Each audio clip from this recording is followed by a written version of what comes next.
pula yang cipta pura ni. Dia punya sakit tu memang sangat lega. Kalau harga 1,000 macam ni pun I beli.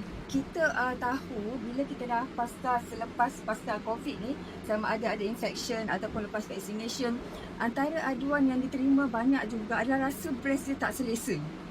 So saya ada satu macam IBO ni dekat Terengganu, dia adalah staf kesihatan. Okey, bila dia dah lama problem tu, memang dah investigate dekat klinik hospital, memang tak jumpa apa-apa, tapi masih tak selesa, dia macam sakit tau. So dia pakai, bila sampai bra tu dia pakai, dia kata apa tau, pula yang cipta bra ni. Dia kata sebab dia punya sakit tu memang sangat lega. Dia punya rasa berdenyut, zong, memang sangat lega after few days. Lepas tu dia kata kalau harga 1,000 macam ni pun I beli, dia kata. Betul, dia kata macam tu sebab dia tak sangka memang dengan design dia sangat selesa, dengan dia punya yang mengganggu dia punya fikiran. Of course bila ada sakit, apa tu kita fikir yang menakutkan tu kan.